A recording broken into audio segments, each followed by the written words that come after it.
So out of no-brainer, which do I put like the entire franchise? Do I like the entire Witcher franchise the same? Oh, by the way, the tier list is completely based on my own opinion, of course. And a lot of game that is probably objectively subpar that's gonna make it to S tier. So, yep, that's gonna be it. But I guess I'll put Witcher 3 here because I don't think I love all Witcher the same, or the same way. Like maybe I like Witcher 1 the best in terms of its atmosphere, Witcher 2 the best because it's my first Witcher game, you know, yada yada yada. But you know, Witcher 3 overall I think is my go-to, obviously. So Witcher 3, Cyberpunk, I almost said that word, Cyberpunk 2077, of course. It's a very recent addition, but I gave it a lot of thought. I remember. Yeah, because of streaming and because of how I played it and how I replayed it, how I played it with mods. This is another no-brainer for me. Oh yeah, I also talked about this like earlier this year, maybe just a couple of months ago, about like what exactly would I consider my all-time GOAT of video games. And I remember talking about The Walking Dead being my first actual like major narrative driven choices matter in quotation games that I've played, and boy, it did not disappoint. Season 1, I gotta be specific about it because I haven't played the other seasons. I planned on doing this, but it's kind of like a Christmas thing that is not on Christmas. I think I'm gonna play like the remainder of the Walking Dead seasons with my real GF next week. Pretty sure that's what I'm gonna do. Just correct it yourself. Do I think before I speak? Of course. So I can't believe The Walking Dead is the third game that comes to my mind immediately. Ah, fuck. Outer Wilds, right? Outer Wilds, no-brainer. Very recent addition as well. Last time I played it was 2 years ago probably, and I wouldn't say it blew my mind, but how they executed the... Fuck, it's gonna be spoiler, and I don't want to do spoiler, but I guess nobody cares. Basically, the time loop that they did was, in my opinion, the first I've seen in video games, and... You know, it's so... Everything is so good. Like, everything you see is what you're going to use, and you don't get level ups, you don't get... Like, all you do is acquiring knowledge through exploration. And it's literally what walking simulator to the core, but you don't actually just walk from point A to point B, you actually make your own route. And your routes can affect how you experience the game a lot, and every playthrough is completely different. Dude, this game is just on a league of its own, I think. Even though it's not my favorite game to play of all time, it is my favorite game like in general of all time, I think. Otherwise would make your list if you enjoy the genre. Yeah, of course. I think all these games that I'm listing here is like genre transcending, in my opinion. That like if I've never played a genre or didn't enjoy a genre before, I would recommend these games to those guys because they are probably have a cult following. They probably are enjoyed by the vast majority of gamers / non-gamers, even like casual that don't even play video games occasionally, might find themselves enjoying these kind of games. Like that's I think this is a tier, basically a genre transcending game that, and this is the perfect example of a genre that I don't enjoy, walking sim / exploration type game, that I just had like applauding them for, you know, what they have achieved with the game. So yeah, Outer Wilds tier for it, I might, but you know, I'm just thinking out loud right now with all the games. So that's 4 games right now. Let's you know what, let's count them all out. So we actually have some number. What else? Do I put Sekiro here? So Sekiro is such a you know what, I thought about it like on top of my head. I have to put this here, but I thought about if Sekiro is one of my favorite games of all time a lot, simply because I didn't really get my mind blown originally when I first completed it. I thought it was satisfying, I thought it was very good, but I played it for, I'd say like 2 to 3 times. I got like different endings and I played a little bit with mods, and then I just kind of was done with it. And I think before I picked it back up in like 2020 because of speed running and stuff, I had just like 60 hours, maybe 70, but I think that's pushing it already. So like in terms of just hours spent and how I enjoyed it alone, this place would have been replaced by Dark Souls 1, I think. But the thing is, I didn't really play Dark Souls 1. Like, my experience with Dark Souls 1 was all the challenge runs really, really back in the day. Like, literally when the game first launched. And challenge run, first playthrough, and a view, like, so many different playthroughs. I was so young back then, so like, Dark Souls had an impact on me.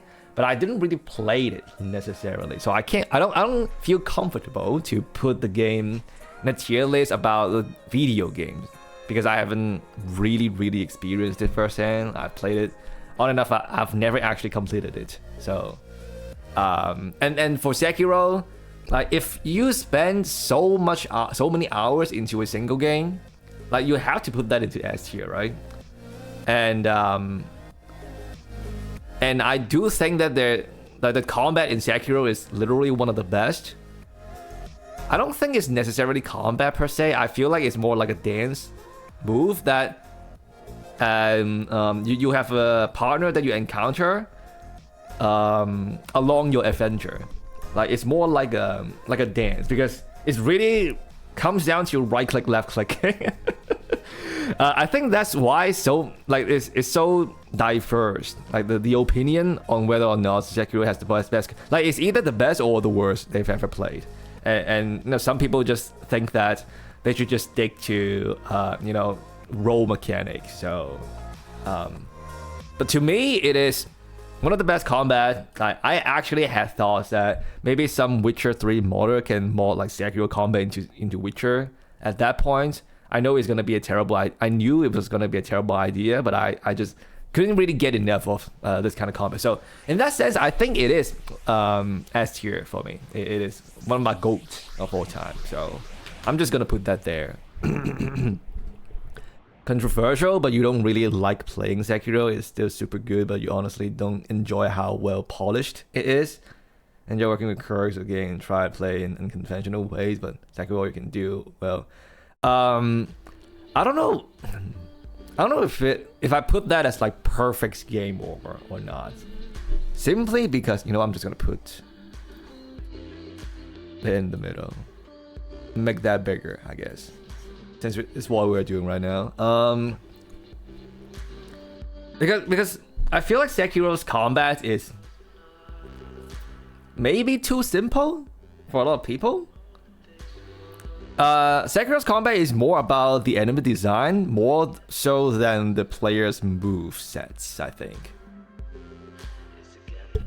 And I guess you could say there are many weapon arts, but in general, they all suck. And the ones that we do use in speedruns are because their stats are completely broken, right? It's only really model draw. Like 90% of the time because it's broken. so we use that to replace R1 instead of like enhancing what R1 can already do. Like if there was no like Fire Emblem, like it would just be model draw instead of R1. So so I don't know if it's without quirk. I think it's just because this combat is designed around the enemy rather than the player. You don't really get a lot of like freedom for like skill expression and whatnot. Like there's no like positional like requirements in the combat, unlike all the like first person, third person shooters in a multiplayer game where like position matters like fucking 60%, 70% of the time when it comes in contact with the enemy and other players. And then the other time is like how well you move your mouse to track your enemies. how you place your crosshair or predict the projectile speed. Like there's a lot of like nuance. It's almost like a sport. That's why I think that's why it's called esports, is because it simulates a lot of the aspects of sports. Like it's whether or not you can replicate and adapt to the varying situations given with the set rules. While in Sekiro, you really just press a click when the attack is about to hit you, and most enemies have like 10 or less. Yeah, it's most of them, well, probably all of them, like 10 or less movesets. And then if you remember to tell, it's just pressing right click at a relatively forgiving time, simply because their moves never changes. Like no positioning matters, no. There's lag, I guess. There's lag in the video game because the game is coded poorly. But it's really about it. It's really about those like what, 12 frames or 13 frames, or 15 frames. I forget of like, whether or not you can press on time. So I think there's so much less skill expression. That's why some people really prefer the roll mechanic. I think because at least with rolling, you need to manage your stamina. Plus, you need to be positional aware in order to perform a roll in a forgiving time window. If you are stuck in a very bad spot, even if you get a timing right, you still can't roll through something, right? But in Sekiro, if you get cornered, you can just remember every moveset that the enemies have, and then you can just like press click, like right click. Like you don't like the hitbox can literally hit you and they don't do any damage because you deflected it or you jumped it or you Mikiri countered it. Yeah, so I think because of that, it's a little bit binary in a sense. It's not very nuanced like all these other combat games. But still, I enjoy for what it is, so I put it there. Anywho, too much dwelling on one game, man. We gotta speed this up. So I named 5 games. Okay, so the Uncharted territory, Deadlock has. You know what? I'm gonna put an Overwatch here first. Like I cannot deny how big of an impact it made on me. Like it changed how I view multiplayer games and how I viewed esports. Meme all you want, but it really was the first game that kind of broadened my horizon a little bit with esports and how player like how they're level to esports and multiplayer games, and how Overwatch was really the first hero shooter that's popular. It's got the porn, it's got the team-based strategy, it's got really high skill, mechanical skill requirements in order to perform at the highest level. Like it's got everything to become like a sport. So like this one is really just that good. Like I played so much Overwatch back in the day, even though I'm still bad. I was bad and I am still bad. This really was the first game that some people had experienced with Team Fortress 2 way back in the day, and this one is at that time was like the way more polished version of Team Fortress. So I have to give it this. Specifically, it's not Overwatch 2, so there's nothing to be ashamed of. It's Overwatch 1, Season 1, that is. And then there's also Path of Exile, the best. Not 2. I almost put 2 there, but Path of Exile 2, my first like real encounter with RPG. I spent even more time in this game than Overwatch. That's kind of crazy. I don't think I need to even dwell on this. It's like well regarded as the best ARPG of all time. Neck and neck with Diablo, probably surpassed it in most people's eyes. So, and if it's one of those genres that if you enjoy, you enjoy. If you don't, you're just gonna skip it. But if someone is interested in this type of game, Path of Exile is always kind of the go-to. I'd say to try. It's free and it's just that polished. So yeah, boom. Yeah, Sekiro did bring us all together. That's kind of crazy. It's a social game. But Sekiro is the social game in disguise. You already trying to mean just express your opinion when deemed necessary. True. And well, very recent edition, of course, Deadlock. I think it's shaping alpha. I have to put that in parentheses because it's not even out yet, and it's already. It is my favorite multiplayer game of all time now. Like, it surpassed Overwatch in basically every single way. In terms of like PvP combat, it's got the depth, it's got the graphic, the style, the characters, the lore. The community is gonna suck, by the way, because you know it's gonna combine the worst people in MOBA and the worst people in FPS shooters. They group them up together, and yeah, the community is gonna be so fucking toxic. It's gonna get crazy, man. But the game itself is very good. So, dude, whenever I open up any EU streams, like if there are just people streaming from some UK guys streaming that's very good at the game, some Australians. I don't know why Australians get Russian lobby. Anyway, anything that's remotely close to Russia, there's gonna be like 5 different Russians in the lobby, dude. It's kind of crazy. like they don't even hide it anymore. Like usually EU server, I remember back in the day with Overwatch, they still try to speak English in the first sentence, but in Deadlock, no one fucking speaks English when the lobby starts. Like, they literally just speak Russian immediately. they don't even care. It's crazy. Is Russia is close enough? I mean, yeah, true, I guess. Yeah. So yeah, the community is gonna suck ass anyway. So I don't think I can think of anything on top of my head right now. So I think these are the 8 games on not necessarily S tier, but probably at least above A or above. So these are the games. Am I missing any games that are spoken about very openly and about how I enjoyed those? So I'm checking my Steam right now, and you know what? Yeah, I'm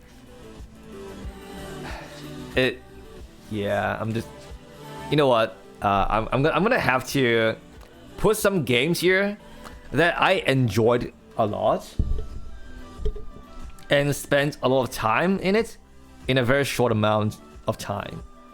I don't know if I can confidently say that they are my goats, but I'm gonna have to put them there simply because I enjoyed them that much when I was playing them. So first, I mean, the first in A tier is probably RimWorld. Oh. Yeah, this game just drains your time like no others, and at the same time, I guess Mountain Blade, Bannerlords. It would be kind of in the same tier. Like these games just drained my time. Like it's one of those games that I just play until like 3 a.m. and I don't even feel like stopping at 3 a.m. So someone gives you Remis, brother, gives me all the DLC. Yeah, you know how expensive each and every DLC of RimWorld is? It's insane. They are so expensive. Like, I know they're like in the long run they're gonna be worth it, but it's so hard to spend that much money into a sim game. $10. Yeah, it's $10 each. It's got 4 DLC. I have 1 DLC, so I need to spend $30 for all the DLCs that I haven't gotten during a winter sale, by the way. So it's so expensive. But RimWorld is crazy because on my Steam I have 292 hours, and I've only played the game for 3 months. Let that fucking sink in. And back then I was still doing my full-time job. That was how crazy RimWorld was as a drug to me back then. Throughout the 3 month period while I was having a full-time job, I played 292 hours. And I enjoyed every single hours of it. So it's hard not to put this here, even though I've only spent 3 months in the game. But it's just hard not to put this game here. AAA price for everything right now. You spend way more hours playing it than any AAA. True, but I stopped spending money on AAA games on release. So yeah. I mean, when I go back to like full-time job, I probably won't be this hesitant to buy these DLCs anymore. I probably will eventually end up buying them. To be honest, right now I'm more tentative towards my purchasing decision. So yeah, like 2K in pirated, you will buy eventually. I trust. Mountain Blade is exactly. You know, I actually thought about streaming Mountain Blade, and I think it would be a pretty cool stream game. But I've come to a realization that these type of games better off for me to just rot in them. It's gonna be most enjoyable to me for me to just rot in them. And if I'm streaming them, I can't rot in them unless I do rotting stream, which I just don't usually do. So and rotting stream is no fun for anyone, I think. Unless I already have like a big community that people can feed off of each other while playing me while seeing me rot hilariously. That's kind of the whole appeal of watching people just try hard in the game.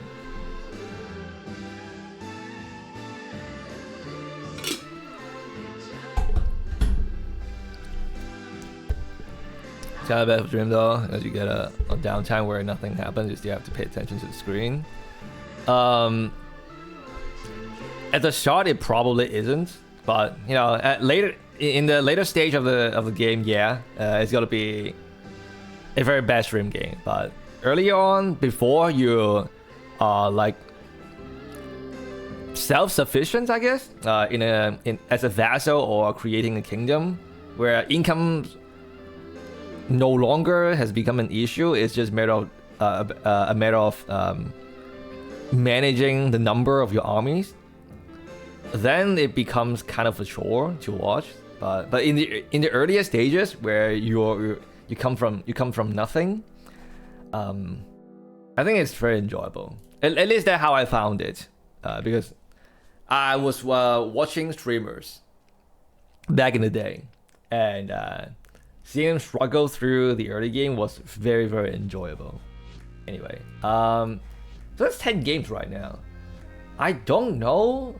Oh yeah, some older game I would put like GTA San Andreas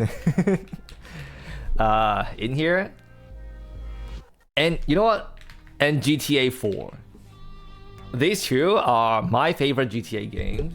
And you know what? I'm gonna put a 4 over San Andreas actually. I enjoy 4 that much. I just love a more down-to-earth and mature story in GTA 4 than the others. I don't know. I actually don't know why GTA 4 is the least popular GTA. I actually don't get it because I feel like it's the best GTA I've ever played. GTA 5 suck ass. It runs like shit. Oh yeah, it runs like shit. I think and it still runs like shit to this day. Yeah. That's probably why. But aside from the performance issue, I think there are people that think GTA 4 just isn't all that enjoyable. And I forgot the reasoning. Anyway, for me, GTA 4 was the best GTA. And San Andreas is my eye-opener, the first GTA I've ever played. And back in the day, I didn't even play the story when I was very young. You know what? When I was very young, I watched some of my brothers played, and all we do is just running around killing people, get to 5 stars, shoot helicopters like that, and once we're about to die, we just use cheats and just kill more people. That's the whole appeal. But later on, when I got a little bit older, and then I just started playing story, and I feel like the story is also very, very enjoyable. Like it's so diverse. Like you got so many regions in the game. The map is so big, and every region has its charm. Some like hair pulling section that was unreasonably difficult for me. Maybe it's not difficult for me anymore. Maybe I evolved as a gamer. All right, I will keep yapping. I am already yapping. But yeah, I think San Andreas is my eye opener, but and I have very, very good memories of it. But if I have to rank them, GTA 4 would be my go-to. Evolved by pulling your hair out. I didn't physically pull at my hair. It's metaphorical. It's metaphorical.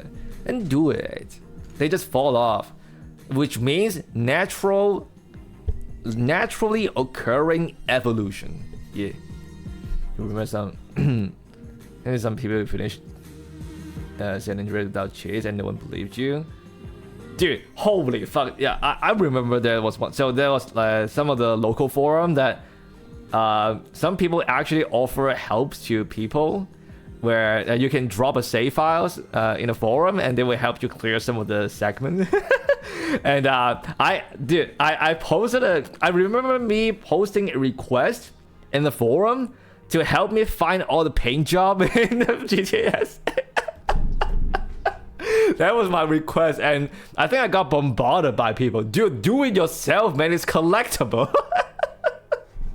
That was funny. But for the main story, I did not use any cheat though.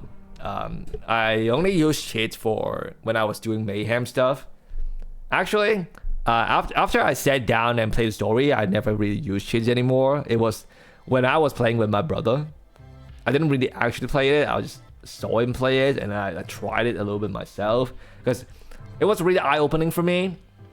I didn't know that there can be a lively world that looks photorealistic to me. Back then it was photorealistic, okay?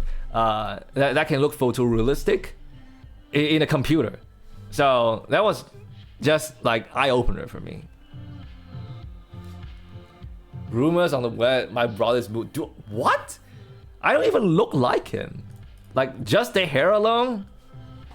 Nah. Literally nonsense. But,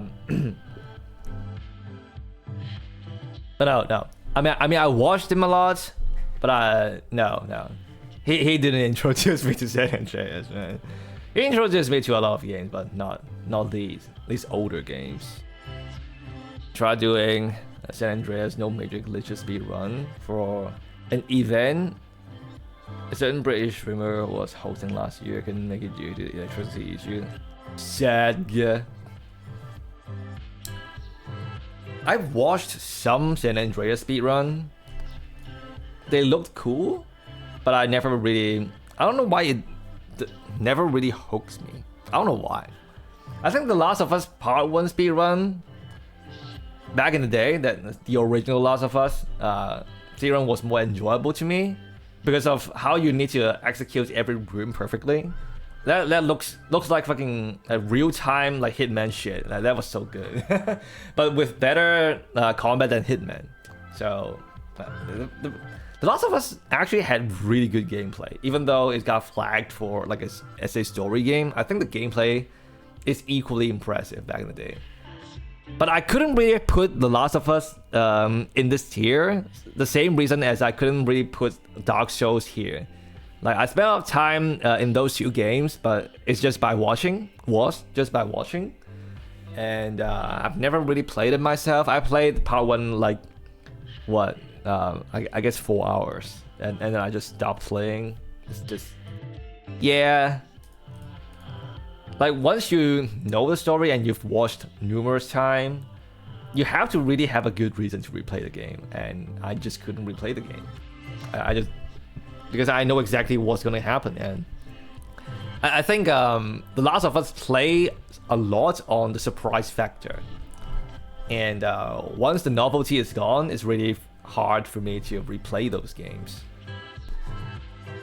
unlike, you know, games like Uncharted and Tomb Raider, where you have more spectacle and you have more adventuring time, The Last of Us is a little bit too grounded to make it enjoyable to replay, I think. A little bit too much scavenging, maybe. Anyway, fuck. I was remembering something that I want to put it here, but I simply forget. I don't know. There must be something here. I'm scrolling my Steam. There was like other older games in the genre. I mean, in this era, San Andreas and GTA 4. I guess I'll put Assassin's Creed. Yeah. How do you? I never really remember how to spell assassins. S in. Is it really as in? Oh, it is. Okay.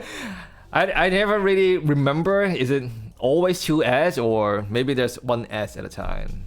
I would say Assassin's Creed 2 is gonna be here. It's around the same time as I first played GTA 4, and I was blown away by GTA 4 of the city, at that time modern city, and how the story portrayed a more grounded story of an immigrant trying to strive in Liberty City. I think it was very, very cool. And then Assassin's Creed 2 is like on the other end of the spectrum. 2 as in. On the other end of the spectrum, where it's more like historical. It's got a lot of shit that I've really never seen or experienced back then, because you know, was it really like European history or something, like a historical thing like in Italy, where I've never really seen. The city was very like, how do you call that, like Euro style? I don't know, like, is it like Victoria? Wait, no, not Victoria. Is it Victorian? I don't know. Those type of like structures, buildings, how they speak, and how charming Ezio was, and how crazy the story at the end become. It's more like a god story at the end. And how do you like reach the sacred item to reach godhood or something like that? I don't remember the nitty gritty, but yeah, Assassin's Creed also it's very, very cool looking. You get to do a lot of like parkouring, that like making all those buildings that were kind of useless in all the open world.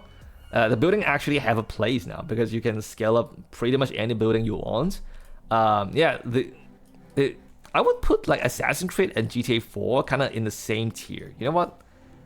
GTA SA is gonna get notched down into like 13, and this will be like, this two are gonna be neck and neck. I like GTA 4, I think slightly more, but yeah, they're very, very neck and neck. Victorian is 300 years later. Dude, I don't know, man. EU fucking history, man. I don't even know fucking Chinese history. Do you think I know anything outside of that? No, I don't know history. Bruh, I don't even read. I'm illiterate.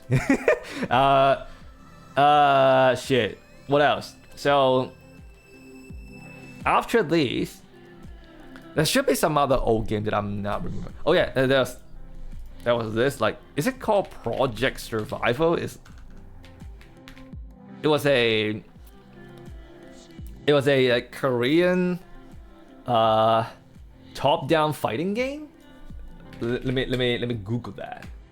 Survival. Is it a real game?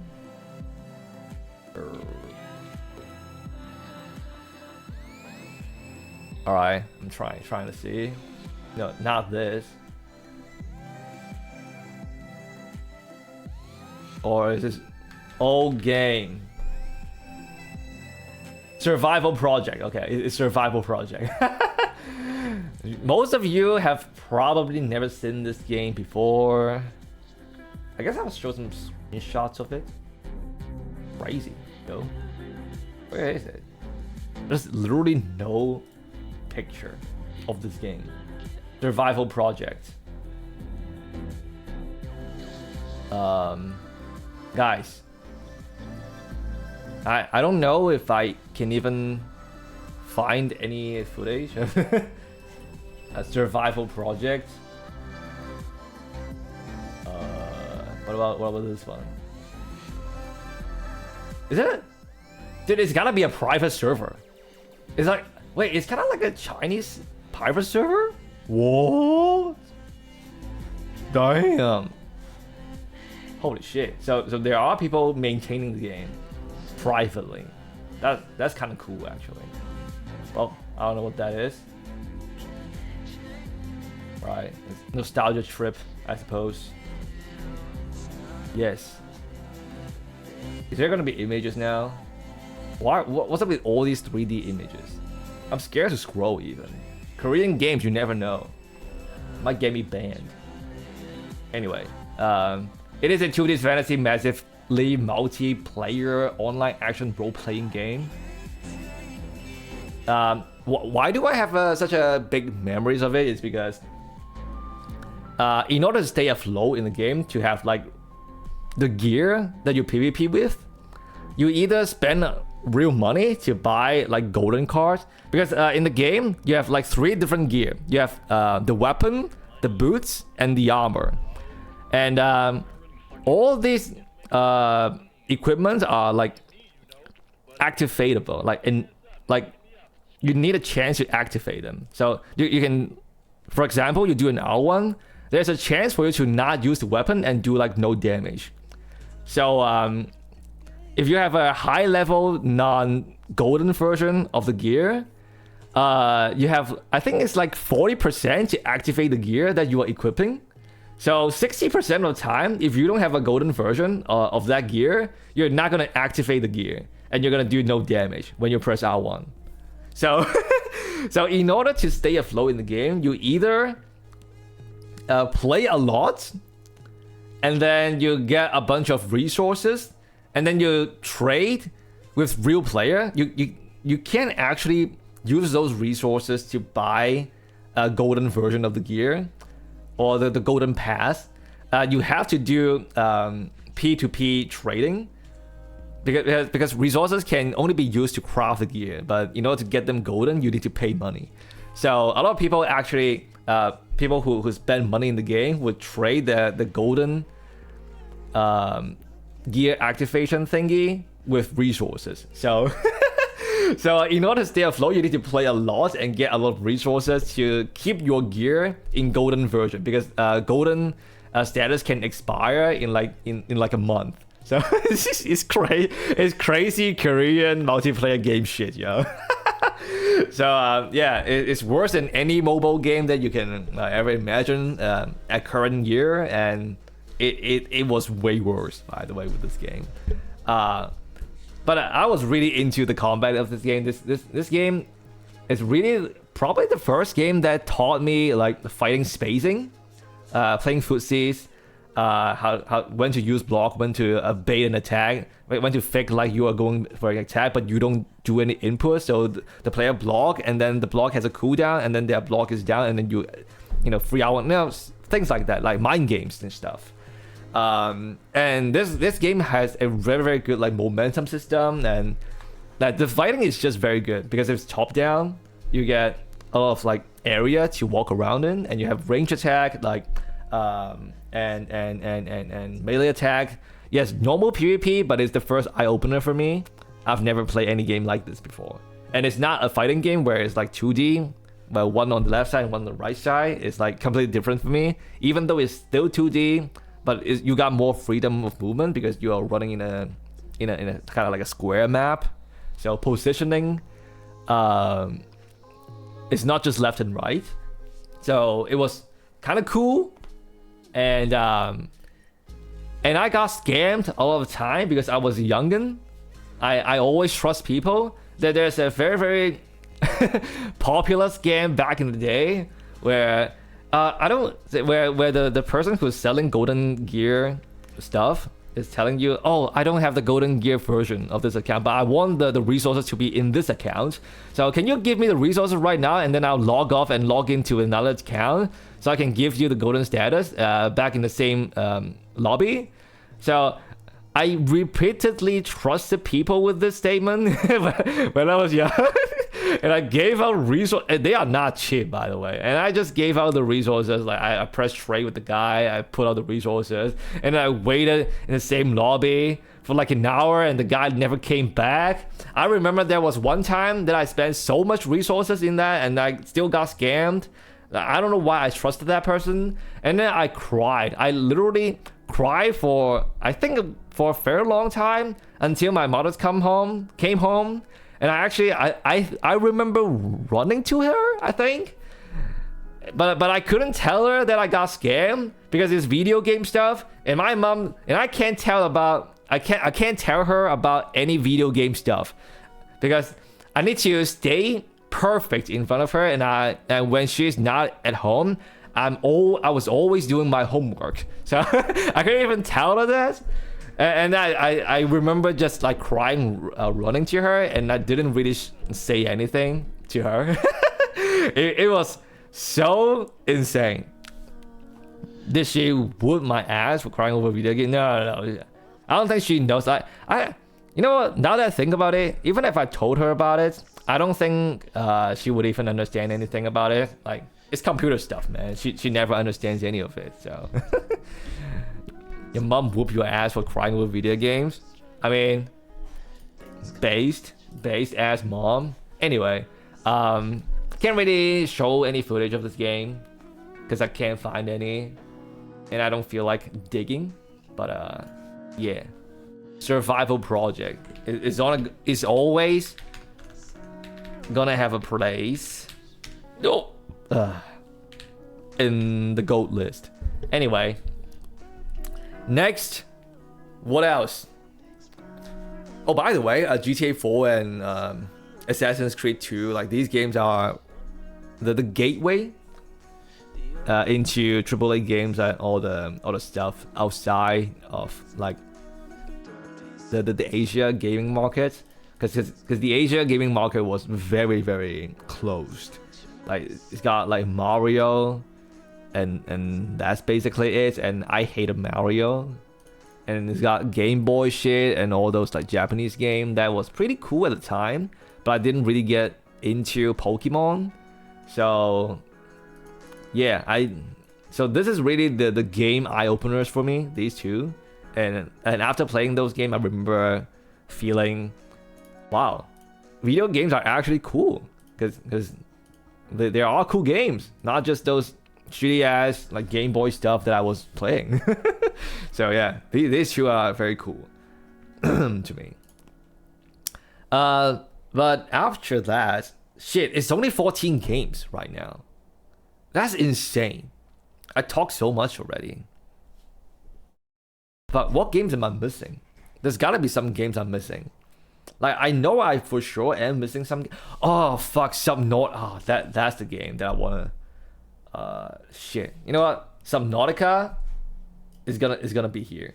It's gonna be here. Subnautica 15. Subnautica. Not Below Zero, because Below Zero did not impress me at all. But the original Subnautica, it was. I never imagined. Wait, music stopped. All right, skate story time. Let's go. I never imagined a diving resource management / survival game would grab me, and yet this game did. The world is it's so intriguing and terrifying at the same time. Undersea is always terrifying, and this game really captured that feeling. And in a foreign planet as well. So, shit, man, this is might be my. If Outer Wilds doesn't exist, Subnautica could be my favorite exploration game of all time, actually. So, I really think highly of Subnautica, and I think everyone should at least try it. And I remember Subnautica actually gave me the first actual, like, not necessarily like jump scare or horror scare, but like the fear of like nature in general. So when you swim to the edge of the map, you can swim into like pitch dark area, and there's gonna be a Leviathan type thing that roams around that area. But I remember just swimming. in like real life diving, some area actually have a huge drop off in ocean floor, and lights actually cannot reach there. So it's basically like a sea cliff, and whenever there's a location like that, and the diving coach like must warn the divers or participants that there's going to be locations like that, and your mind or brain could actually not handle that amount of fastness immediately, and you might have a panic attack if you see like pitch darkness or sudden drop off in ocean floor like that. And that whole situation, I actually it kind of manifested in a video game for me. And Subnautica actually captured that feeling so well. It's kind of crazy. So when I swam to the edge of the map for the first time and saw that like pitch darkness of the edge of the map, holy fuck! Like I actually get like a little bit of like vertigo. It's not vertigo, but a sense of vertigo. It's insane. It's fucking insane. So yeah. It's never got into open world survival craft genre, and you don't have thalassophobia, so it wasn't a cup of tea in any way. I guess you can still try it, maybe. Enumeration is off. Wait, what is enumeration? Also, why is the music not playing? Okay, there we go.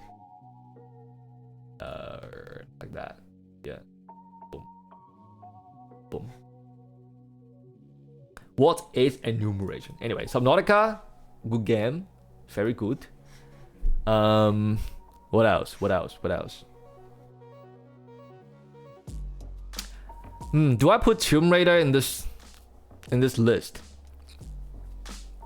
Love the soundtrack. Yeah, the soundtrack is another big banger. Big thing that I loved about it. I guess I'll put Tomb Raider in here because Tomb Raider might actually 2013 the remake. I think Tomb Raider could be my favorite action adventure game of all time that I've played.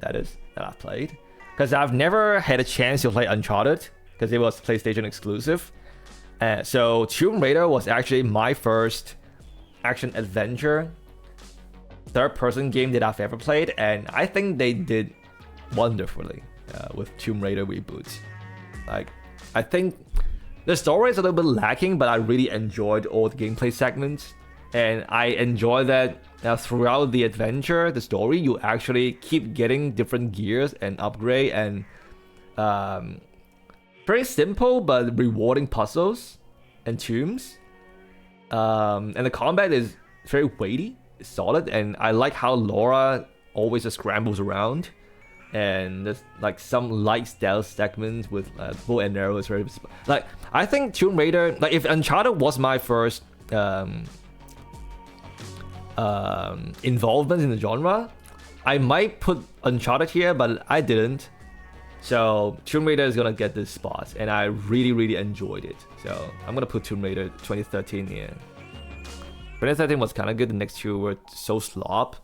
I still liked Rise of the Tomb Raider, but Shadow of Tomb Raider, I actually just like played it like within the last like 2-3 years, right? Now that was very slop, but I still got through it. Like it's still enjoyable enough for me to get through the entire game. But it was a slop, yeah. 2013 and Rise to some extent was really good. That was a good word to describe the other entries because they didn't really expand on the original and just went with the formula, which got stale fast.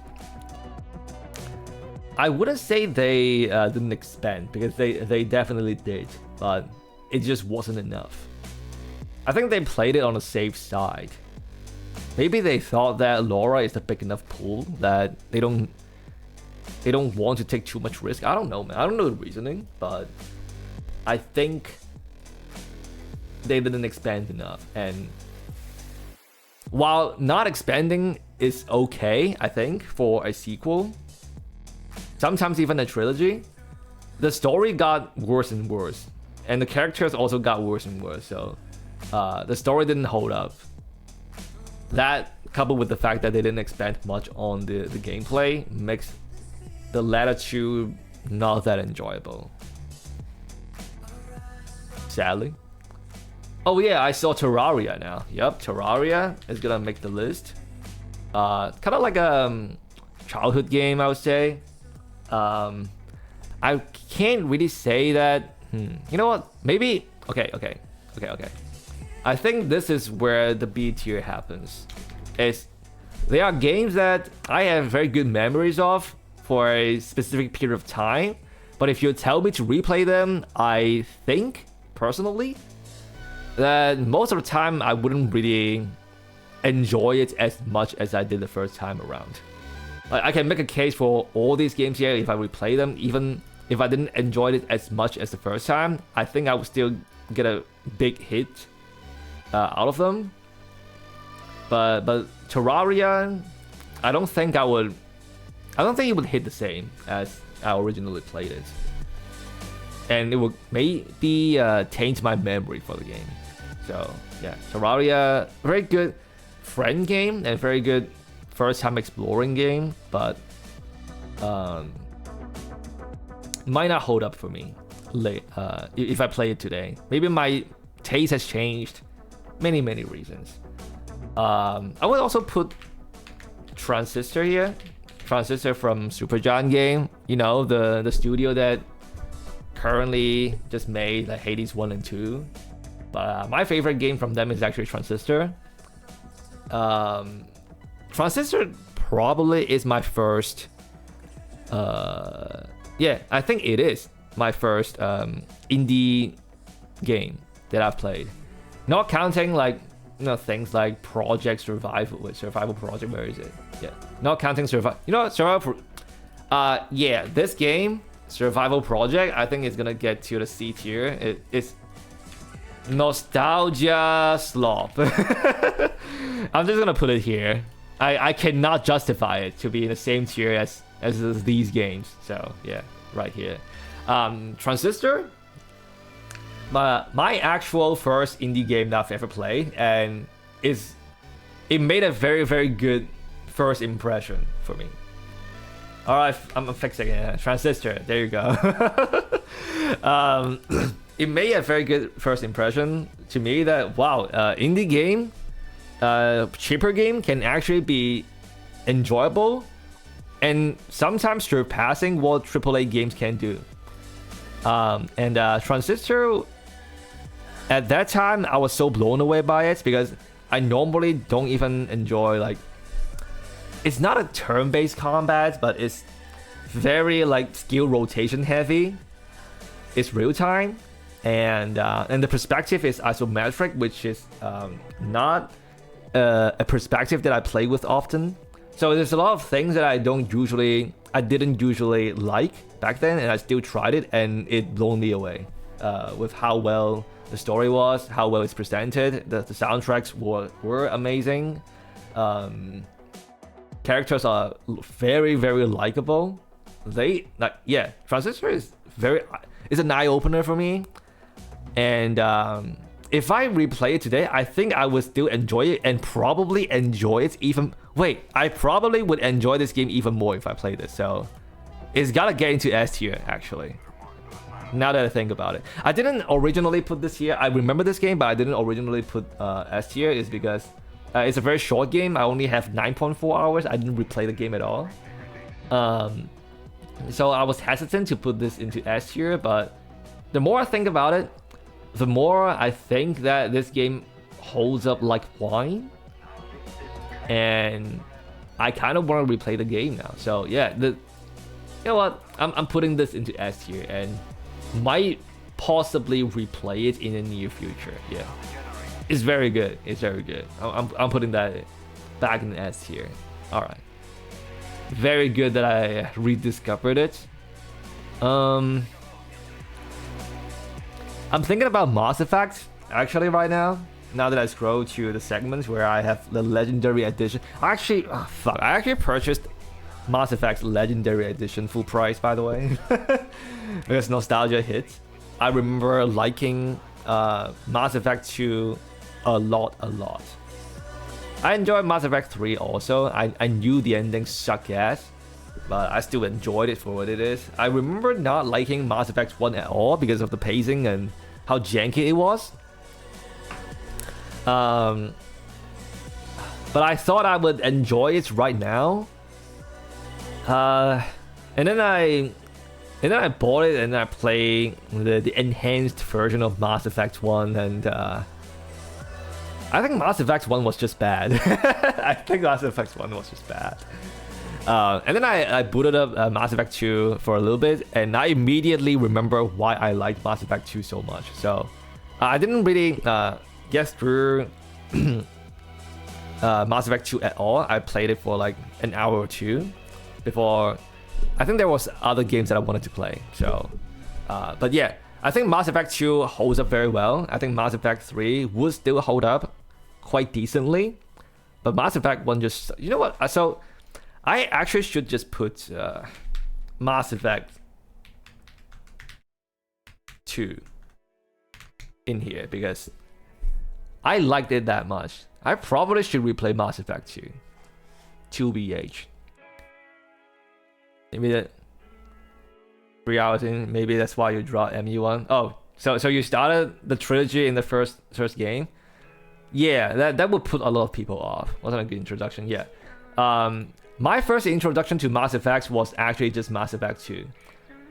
The story, well, I wasn't really particularly good with English back then, and the Chinese translation. You know what? I wasn't particularly good with reading back then.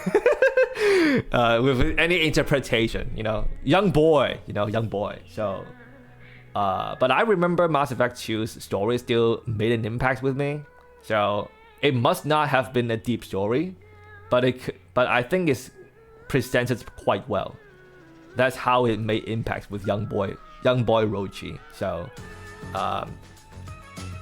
I think even though you would be better off playing Mass Effect 1 first to get to know the world and story better, so it bridges into Mass Effect 2 because Mass Effect 2 hinges a lot on those type of prerequisite knowledge of the world. But I think it's still completely fine to just like jump into Mass Effect 2, and if you get hooked by Mass Effect 2, then you can like watch videos of Mass Effect 1 or just like very, very quickly speed through Mass Effect 1. I don't know. I think Mass Effect 2 is a very, very good introduction. Same as, you know what, I would put this into the same regard as Witcher 3. Like, if Witcher 3 is your first game, even though it's not optimal, you can completely do it. So, yeah, I think story-wise, Mass Effect 2 is kind of the same thing. So, yeah, I like Mass Effect 2 a lot. I'm gonna chuck that into B tier for now. I don't think I can put this any higher if I haven't like replayed it or can't really, talk about any of the story elements at all other than Shepard. So yeah, that's where I'm gonna put this. Gonna revisit probably. All right, scrolling again through my library, I'm seeing Sleeping Dogs, but I don't think I like Sleeping Dogs like that. I think Sleeping Dogs was a Hong Kong slop. That's why it pulled me in. So dude, I don't know. Some people actually swear by Sleeping Dogs, not because it is Hong Kong, and a lot of people think that it's like a very, very good spin-off from GTA. But I personally just don't find it all that enjoyable. I completed it because it's fucking Hong Kong slop. Like that's probably the only reason. So I don't know. I don't know about that. I'm seeing Arkham, Batman. I remember liking Batman Arkham City, or what was the second game called? Arkham City. It should be right. Anyway, I'm putting this here.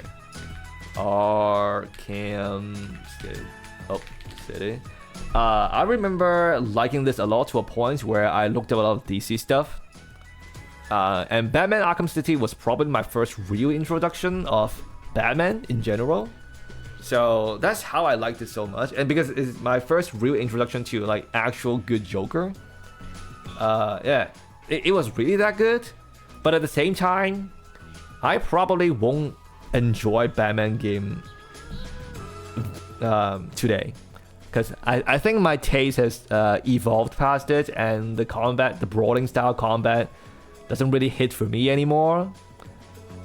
And just overall, I don't think a superhero open world game is my type of thing. But, you know, back in the day, Batman, Arkham City, I really liked it, so I have to give it a mention. Maybe not in B tier, maybe I can move it down, but I'm just gonna type it here first. Still scrolling. I don't know if I'm gonna see anything that I would put here anymore from my Steam library. Yeah, I don't think there's anything in my Steam library that I would put here already. Dude, it's only been 20 games and I'm kind of fresh out of ideas. Going to Alien Stress? No, I didn't. How'd you know that? No, I didn't. People glaze Mass Effect too much. You didn't really like anything about it to the extent where you could glaze it. Do people actually glaze Mass Effect that much? I mean, people glaze BioWare, and then they talk about Mass Effect, right? And then they talk about Dragon Age. I think it's BioWare that got glazed too much, not the games. Maybe. Does that make sense? I think that makes sense. Like, they glaze the studio, but the games that they put out, while good, very good even, might not have matched the glaze that BioWare has received. Sleeping Dog is if Yakuza side activities had drunken one night stand with a Western generic open world action game. Maybe. Never played any Yakuza. Lol. Man, you know what? I feel guilty, but I have to put like NBA 2K here. I have to put some sports slop here because I spent a good chunk of my life. / NBA Live, alright? Dude, I have to. It has to be in the tier. I spent so much time during my teenage year with them. And in NBA 2K My Career mode, I actually still... Dude, the last NBA 2K game that I played was actually NBA 2K19. It's not that long ago. It's like 6 years. Like, well into my young adulthood, I was still playing fucking NBA 2K My Career. So it has to be here. It's not just... Dude, it has to be here. And say what you want about it, NBA 2K My Career had a very enjoyable progression. How you go from nobody into like an NBA superstar, that feels very rewarding. Into putting video game numbers in on the court. And I enjoyed playing basketball IRL when I was a teenager, so like I know it's sports law and I rarely pay money, if any, to them, but you know, they are there and I have to give them that. Even though they're all slobs, yeah. and I really and 2K19 was the last NBA game I played, and maybe that's 7 years ago actually. I don't know. Anyway, yeah, still good. It's getting to a point where I might have to put some games that I would normally not consider to my GOAT list, making the list, like games like Hun Showdown. Anything that is RPG and has good companion, get a flood of people saying Herder Mass Effect is better than Herder game Herder better at Herder game bad, okay. Well, RPG games do get that, huh? But I don't know if I can regard Mass Effect as getting too glazed, because I just haven't seen any. I mean, I've seen it, but I haven't seen that many. Yeah. All right. Hunt Showdown, I probably normally wouldn't have put it here because it's kind of a comfort game with friends, and it's my first and only extraction shooters that I've played. It's got good like Western style, like 1900 style weaponry, and Like single action, bolt action rifle just feel good to shoot. The match duration is short and sweet. It's usually around 15 minutes. Everyone's got the same objective. It's got cool monsters design. Got cool that are not necessarily zombie, and the map looks very good and feels fun to walk around in the bio in the swamp area. Like yeah, it's Hunter just like in general a very good friends game and a good shooter if you just want to shoot some like 1900s gun, like bolt action gun, like revolvers, stuff like that. It's just that good. Like yeah, I normally wouldn't really consider it, but I think I have to put it here. I am running out of game to mention here. I'm getting to a point where I'm looking at my Steam. All right, maybe Cities Skylines, maybe Fallout New Vegas. But I actually never finished Fallout New Vegas. Damn, that's crazy. I have finished Skyrim, but I've never remembered any story about Skyrim. So, is that really completion though?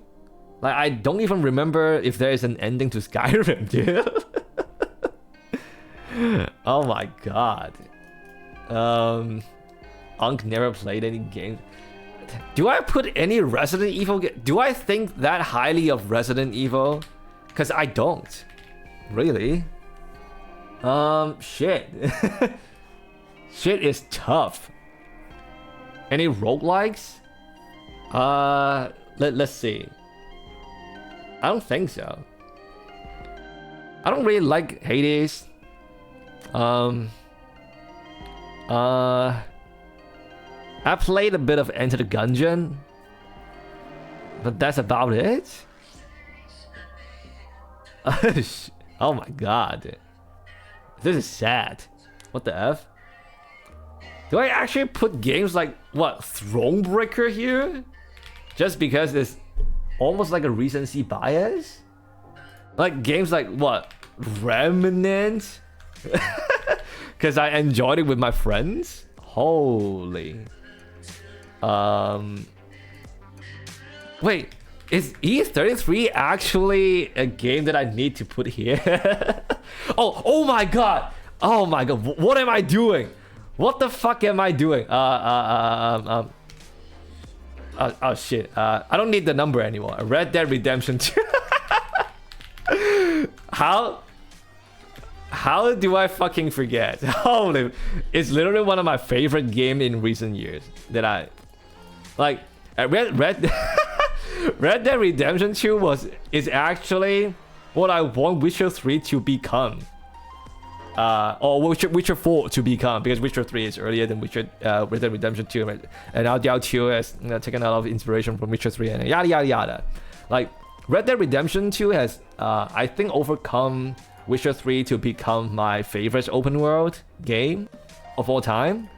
So I don't know why I didn't think about it. Lol. Okay. Yep. Red Dead is here.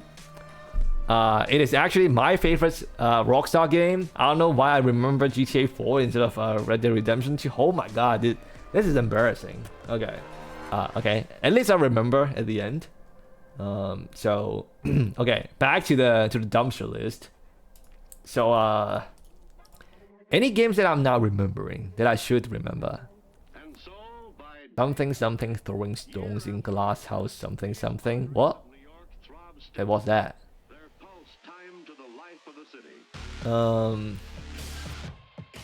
Shit. So I'm thinking about like all these games right here. I think Expedition 33 should be better than all these games here. To me. Yeah. So, oh my god. As much as I dunked on the story of E33, maybe it really is that good. That is still become my GOAT list. Oh god. Shit. I mean, I'm seeing Deus Ex Mankind Divided. I enjoyed it, but that's it, dude. I don't think I enjoy Mankind Divided more than I enjoyed Expedition 33. Yikes.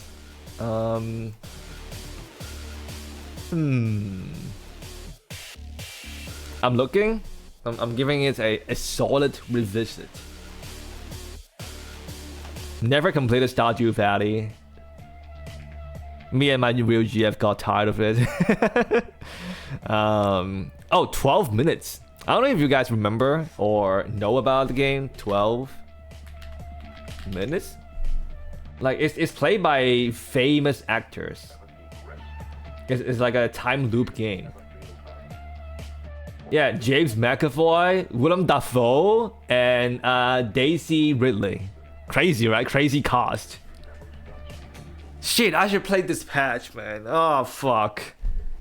This game was a little bit flawed, but I really enjoy the time travel theme, and I think the ending was kind of meh.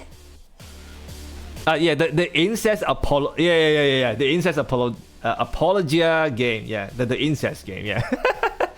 This game was actually so cool. I actually enjoyed it a lot. But is it in my GOAT list? I just am not sure. Can I put the incest game in my GOAT list? I think I enjoy the incest more than these. But is it more than E33 though? Let's just put it here for now, cause I don't know.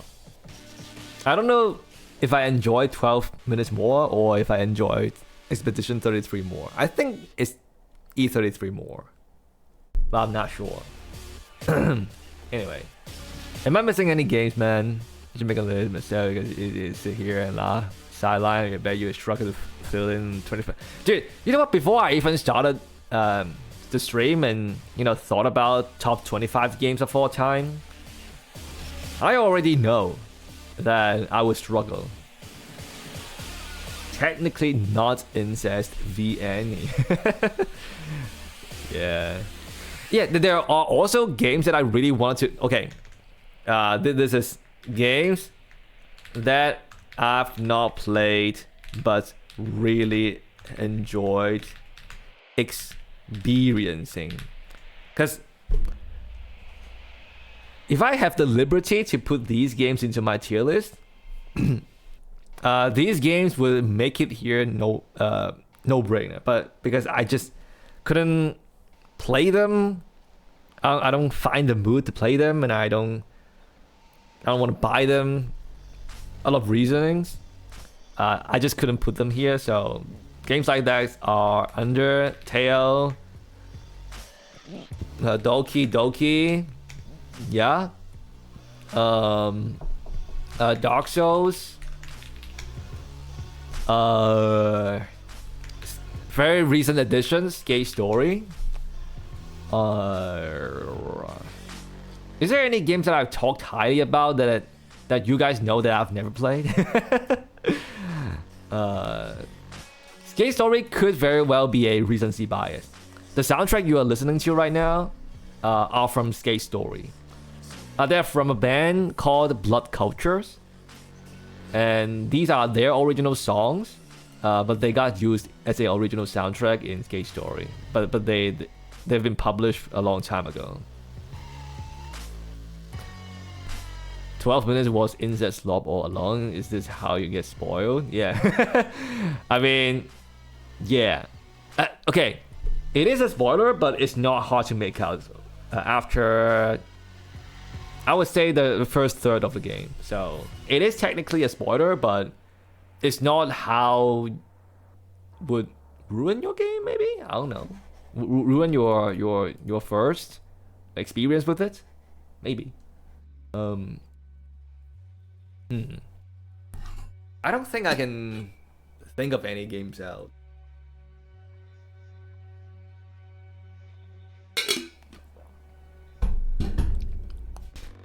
Let me pull up Discord and look at your list real quick.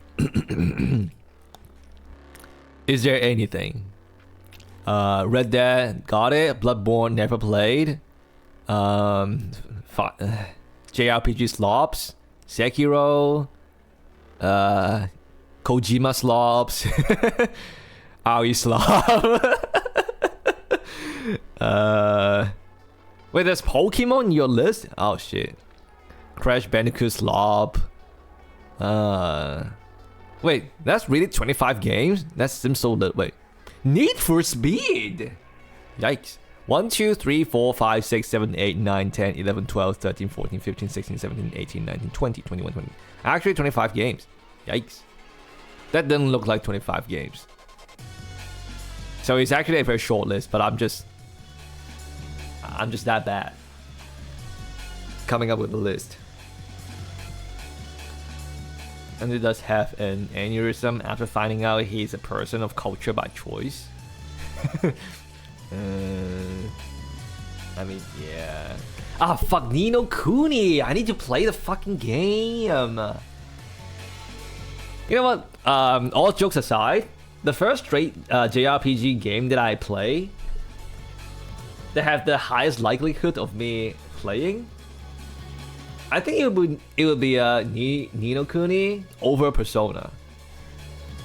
Because I like the style of Ni no Kuni more. I don't know why. Yeah, I just don't know. I don't know why, man. I don't know.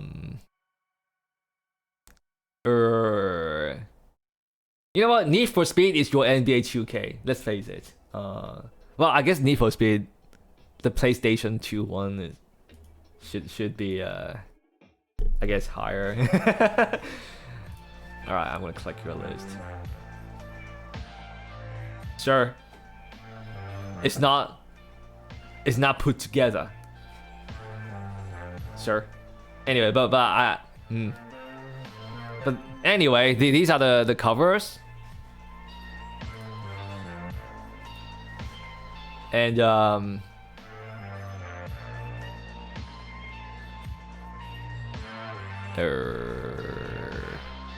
well, I guess I'll quickly just move things around. So I better know what is happening. Bloodborne, FF7. It's ranked from left to right too. Yeah. So I didn't know you think that highly of Audiao 2. And you know what? Personally, I probably would do the same thing with Audiao 2. It's really that good. It's crazy. It's crazy that a game that good slipped my mind. Isn't that insane? So if that happened to me, is the game really that good? Can the game really be that good? Read the title. It's what you streamer doesn't read. Wait, what? What do you mean? Rate what you think. Oh, okay. Okay, dude. Well, obviously I have never played a lot of these games before. Oh shit. Oh shit, these tiers are not actually A, B, C, D, E. Okay, never. Okay, I would never play that. Boom. Boom.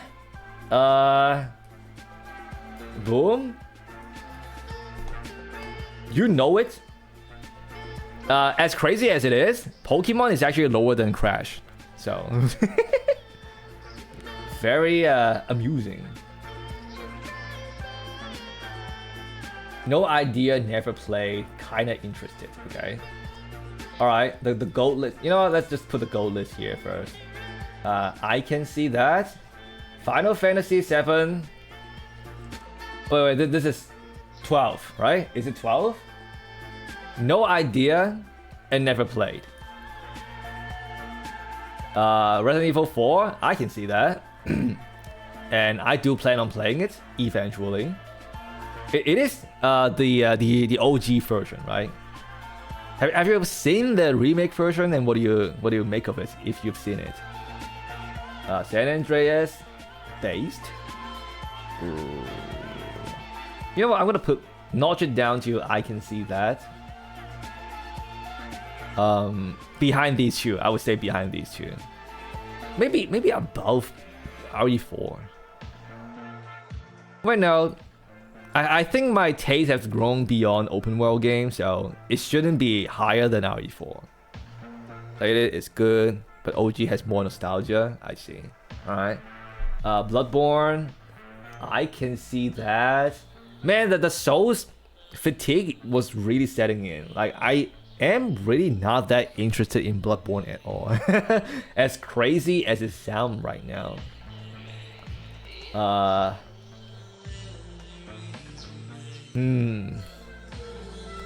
As much as I dunk on Final Fantasy,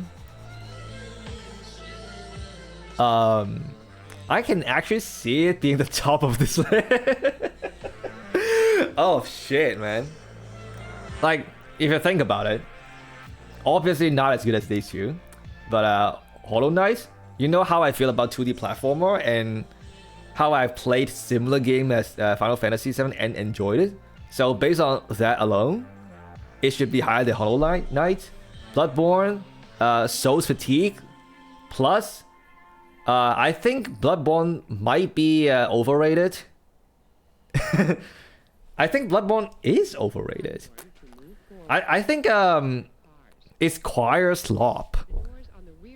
Like, the soundtrack makes it more epic than it really is, right? Is that a hot take? Because I think E33 had the same effect. Because E33 was classy lady singing ee-ah-ah. And usually with those soundtracks playing, everything just get more epic. And more atmospheric. So I think in that regard, people kind of overrated it. Got to take up in gamies. Very good. Very good. Check that in a little bit. So yeah, I think it... Yeah.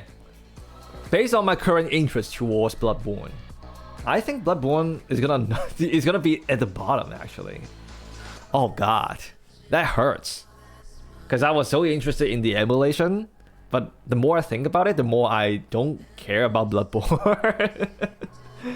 Okay, FF7 against RE4. Actually, RE4 might be above Hollow Knight for me. Simply because of the genre.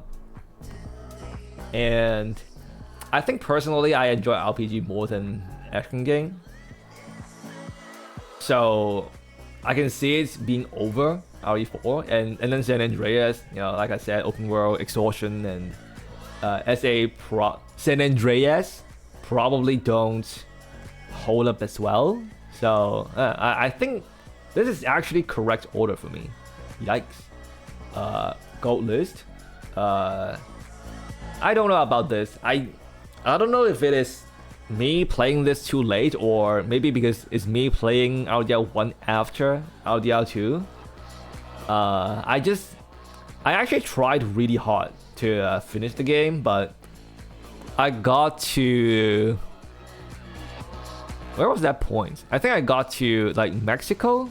Was it Mexico? I moved like to the other side of the river, and then I just couldn't really finish it. Like the story is it is interesting. Like the story is interesting, but I just couldn't really find the interest or the motivation to continue the game to its completion. Maybe it's part of the like open world fatigue, but I rarely do any open world stuff anymore. So I don't really know what was the problem there. I don't know. Sekiro, gold list. It is lower than Walking... Yeah, it is lower than Walking Dead. As crazy as it sounds. P5, P3. I can see them. Shit, man.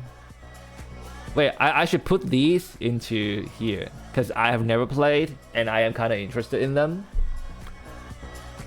So technically FF7 should be here as well, but I have watched a bit of FF7 remake, so I have more knowledge in this one than these three.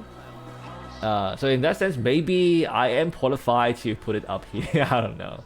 Ni no Kuni. I watched Ni no Kuni less than FF7 remake, so I can't put it here. BioShock, I don't know about that. BioShock's story is extremely, extremely overrated in my mind. And not to mention, the story just does not match the gameplay at all. And so many lost promises, like the skylines were barely used in the game. Booker is dumb as fuck. The gameplay, there's so many quirk with the gunfights because you are limited to weapons and have limited ammo, but the game, kind of encourages you to plan ahead, but you never know the encounter ahead, and you are so limited in ammo, and you are limited to it's so many problem with the gameplay. Like this game this game's so fucking overrated. I'm saying it right now. This is the first game in this stream that I can, with 100% certainty, to say that this game is overrated as fuck. Hate the game. Hate the game. Yakuza, never play, not very interested, so I don't know. I wouldn't say I would never play. You know what? I would never play it. I would never play it.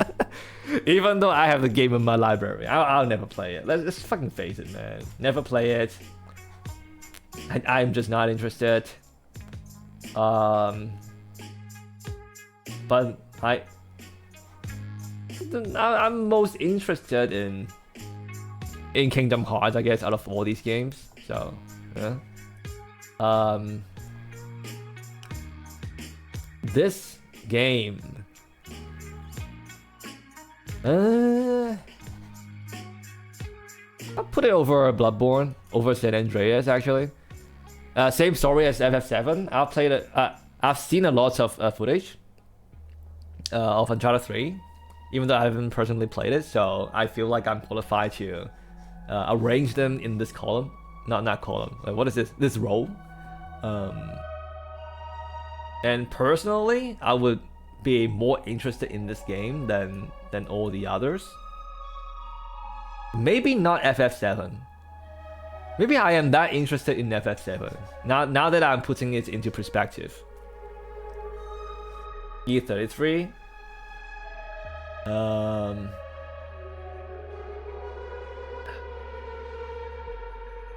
E33 should not be in the same row as these guys, so I'm putting it here. But it's at the bottom of this tier.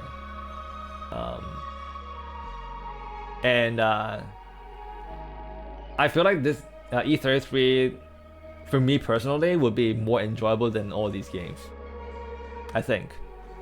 So I'm just gonna put it here. Metal Gear Solid. Interested? Very interested? Don't know about that.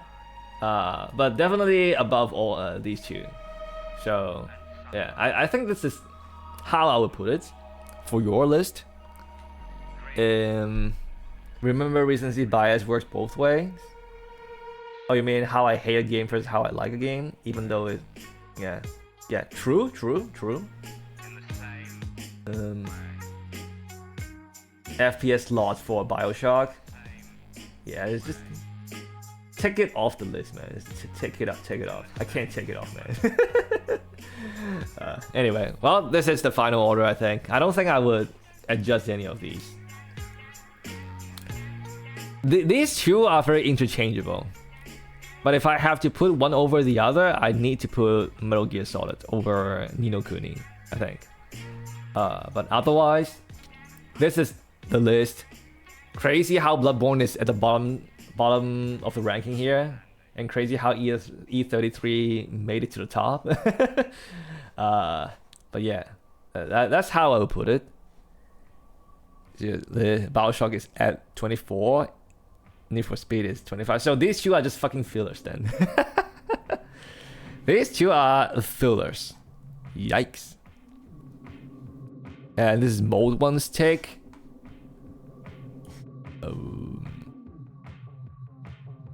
Mode 1's take. A.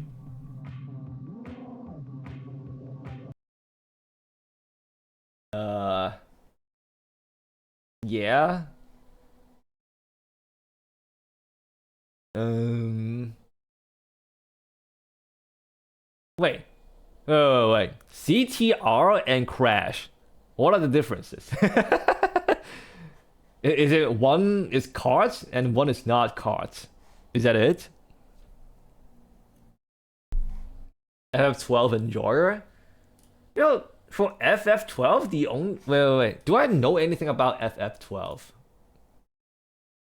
Do I recognize any of the characters? No, I don't. So I really don't have any idea of what FF12 is, actually. One is Kart Racer, other is 3D platformers. Yeah, both can go to the bottom. Lol. Just not into cards, man. Well, FF7 that low, huh? Ooh, spicy.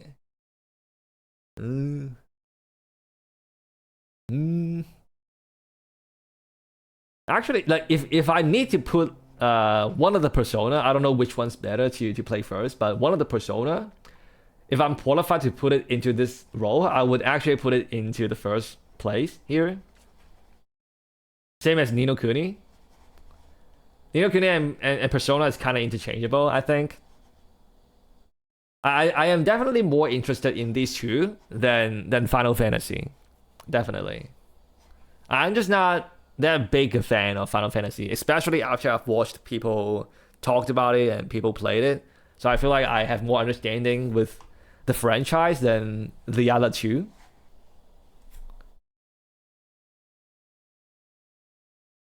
Being dogged online? Oh, you mean FF12? Yep. Yup. So back in this. So I guess there you go, man. Like all that's left to do for me right now is to actually rank them. But problem is going through this and making thumbnail might be a pain in the ass. Wait, how do you make it in 10 minutes so fast? How do you get all the images? Just search and download and re-upload or what? Better entry point is P5 with P3. That's something better. Yeah. Yikes.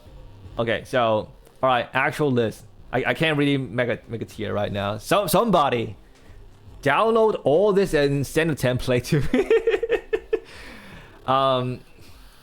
Even though RDL 2 is everything I want Witcher 4 to be,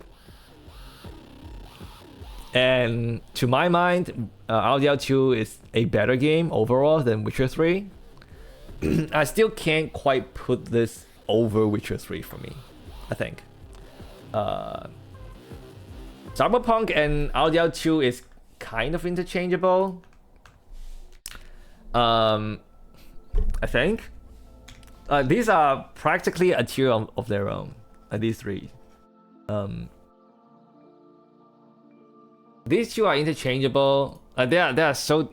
I feel like they're so different, even though they are still like open world like RPG. They are just so different. I can't quite rank them because I like them both almost equally. Witcher 3 is really that good, plus nostalgia, plus personal preference, so it has to be on the first. And then these are the pedestals of the three ranked. Very normie top three, I'd say. But it's getting spicy because the fourth place, I would place The Walking Dead season 1 here because the story was that profound. I don't care when people say choices actually don't matter in The Walking Dead. I think they matter. It's just not mattering in the sense that most gamers want them to be, because they want every choice to matter at the end of the game. But games are not made like that, and usually games that are made in mind of like choices matter to the end, the stories suffer almost all the time. Like look at all the fucking David Cage's game. Like the best one was like Detroit Become Human, but even in that game, the endings were all ass. Like I don't think there was like maybe one good ending I can think of. on top of my head. Every other ending just suck ass. So I want a story and choice game that actually have a good story than having arbitrary choices matter tag. And the choices in The Walking Dead actually do matter. It's just that they are manifested in the middle of the story rather than the resolution of the story. And simply because the endpoint is exactly the same doesn't mean the journey is exactly the same. So I think the choices in The Walking Dead still matter. And without the power of hindsight, the choices are all equally impactful up until the ending. So I don't know what people are talking about. Like, when a character die, is it in is it in episode 3 or in episode 5, make a huge difference for me. So The Walking Dead really was, and I think still is, the gold standard for these type of Telltale game. I really liked it.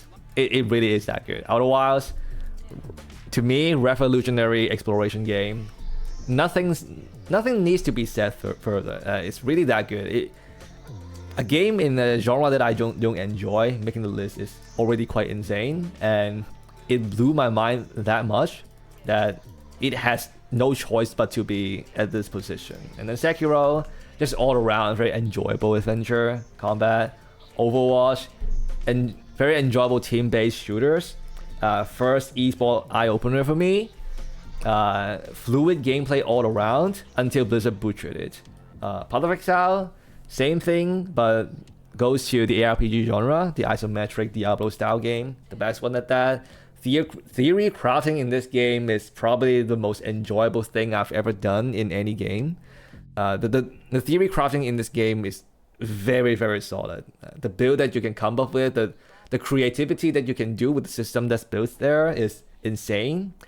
With like active skill gem and support skill gem, crazy creativity. Like it, and it's very fun and rewarding to get gear in this game. It's just gold standard of ARPG. Nothing to be said further. Deadlock probably gonna be overtaking any other multiplayer games here.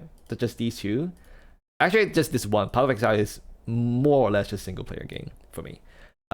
Deadlock, when it's come off alpha, even in its alpha state, is my literal favorite game. Multiplayer game. It really is that good. So hopefully it's gonna stay good the same. But knowing Overwatch and knowing other multiplayer game might not. But at its current state, as in 2025 December 27th, this is where it's being. And it has a very strong case to become overtaking Overwatch. The finals where? Wait, have I talked about the finals in Discord? Maybe I have. Oh yeah. I did say that the finals were that good up until launch.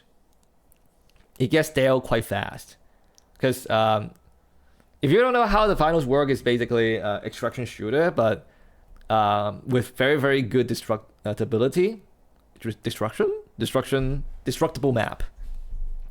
And there's a lot of creative way to get to the objective, but there are a lot of times, because it's an extraction shooter, there are like maybe 2 teams fighting across the map, and then you are the only team in the objective, and then the game boils down to whoever wins that team fight come into the objective, or maybe they don't win the team fight in time, and then the team in the objective just win like easily without engaging any team at all. So there's a lot of stalemates in the game. When it works, but not to mention the aesthetic of the game, it's just so AI. The game is made with AI voices, but who knows how much AI they've used. The finals was one of the first publicly announced with a game with AI assets and publicly admitted it. So who knows how much AI they used. Anyway, the aesthetic of the game just is not that pleasing. So it's got some good stuff going for it, but a lot of bad stuff at the same time. So I think they know it, and they made Arc Raiders afterward, and Arc Raider looks really good. And from what I've played in the play test, it also played very well. but I didn't end up buying them because my friends didn't want to, and I know extraction shooter with so much loot in it is gonna consume time a lot, and it probably I probably will get tired of it within a month or two. Unlike Deadlock, which is crazy because it's been what over 2 years now. I recently picked it back up, but I've never really stayed out of touch with the game, so it's stood the test of time. So, yep, boom. Transistor, first introduction to indie games that blew my mind. Very good. If I replay it today, I would still enjoy it. Has to be in S tier. So S tier, how many games is that? 1, 2, 3, 4, 5, 6, 7, 8, 9, 10. 10 game in S tier. Crazy. But maybe these should be A. Maybe these should be A tier.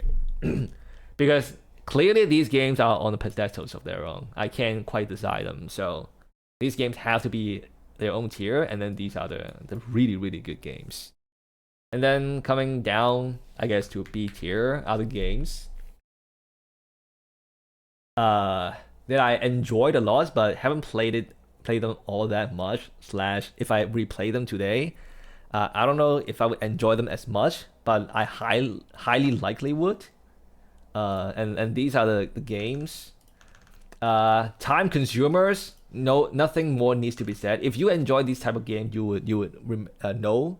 And these are the two that I put here. Subnautica, an exploration game that's so good that if Outer Wilds not here, it's gonna get boosted to the spot right here. But as it stands, it's right here. The exploration wasn't as good as Outer Wilds to me, but the atmosphere and some like real life like fear application happen in the game must mean something because it touched my human soul. Also, where are all the music? Blood Culture, more music, please.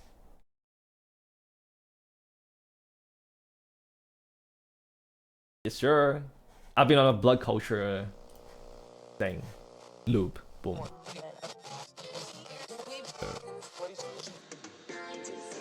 This day, because of Skate Story.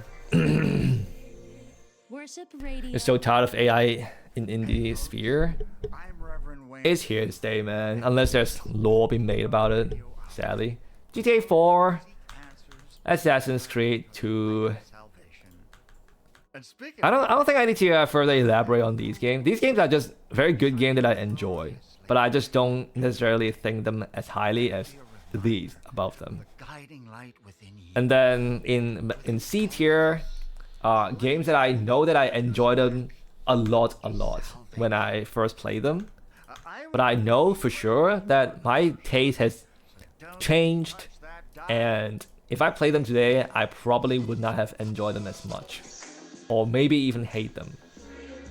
Probably not hate them, but I would not enjoy them as much and might not be able to finish them. So these are the 3 games. And then D tier are almost fillers. Almost fillers. So how many games do we get? 3, 10, 17, 18, 19, 20. So 5 more games that I can put in the D tier. So this is where I need to actually trim down the list. NBA 2K have to make the list for me, sadly, but it just has to. So it takes up slots at the bottom spots. But and then here, Nostalgia Slob, this has to make it here too, because if I haven't played a game for this long and I still remember them quite vividly, it has to be in the list. So this also has to be in the bottom tier here. So right now it's basically how I want to rank these games, I think. And hopefully I am not missing any games that I just suddenly can think of right now. No, I can't think of any games right now. I might change all these games, by the way, but currently I can only think of these games. And Hunt Showdown should be the top of the tier because it's the comfort game that I still play to this day, ever since I believe 2020. So it's just solid game all around.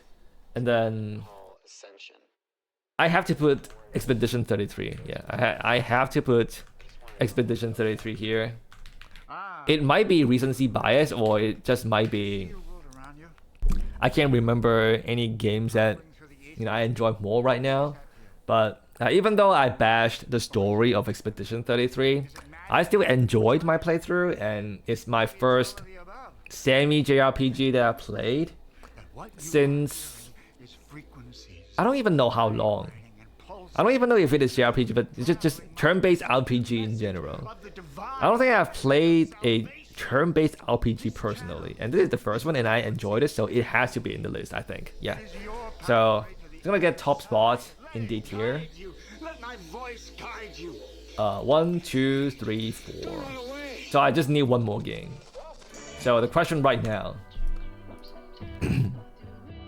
is, which game do I put here? The third last spot. Complains about UE5 looking games and extend it to writing, visuals, and coding and put them on Unity and RPG Maker. I sometimes just want to create a weekly garbage dive. Quit it now. It don't deserve your time.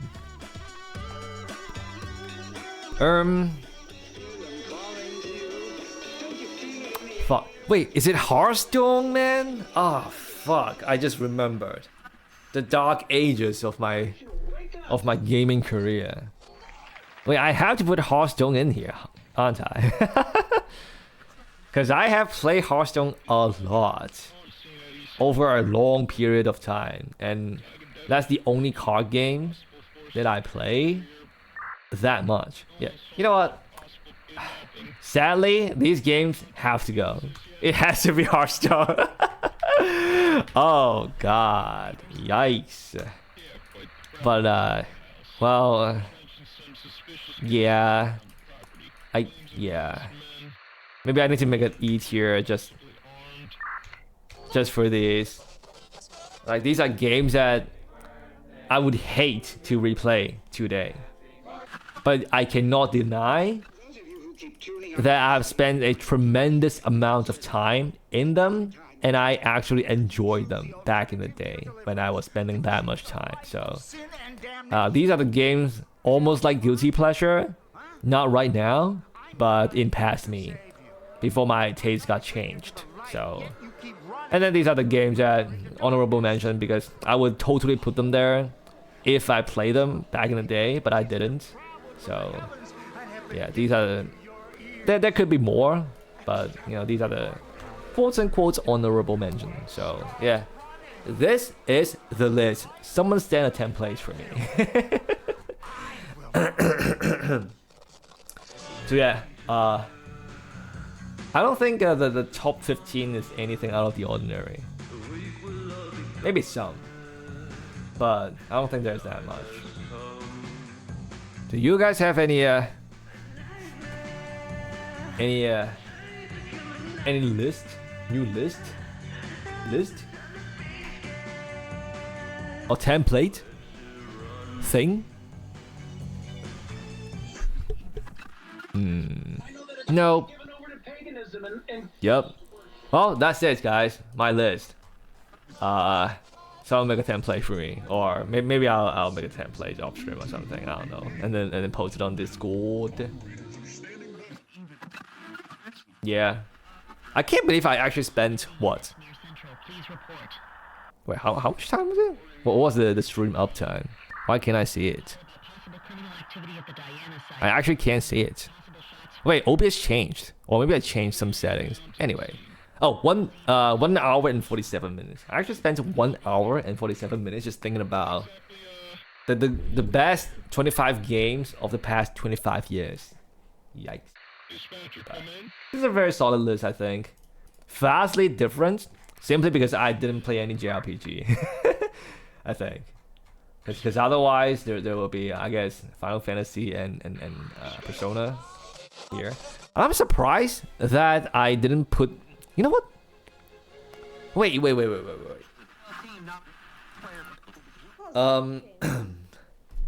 Maybe I will delete Survival Project, the Nostalgia Slop, and put in Resident Evil 7. You know what? Actually, Resident Evil 7. Oh my god. Dude, when I thought about Resident Evil, I only think about 1, 2, 3, 2, 3, 4 actually. But I totally dismissed the newer Resident Evil game, and for Resident Evil 7, it should be here. This is actually my first Resident Evil game, Resident Evil 7. The first one I've played, and I thoroughly enjoyed Resident Evil 7. And I personally have replayed it and have seen multiple playthroughs of it. So, holy fuck, I can't believe I forgot to put it here. But yeah, Resident Evil 7 firmly sits...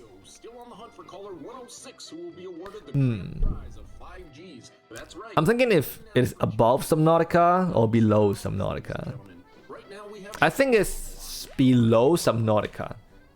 I'll say it's below Subnautica. But above GTA 4 because it was that enjoyable. It was a very good horror experience.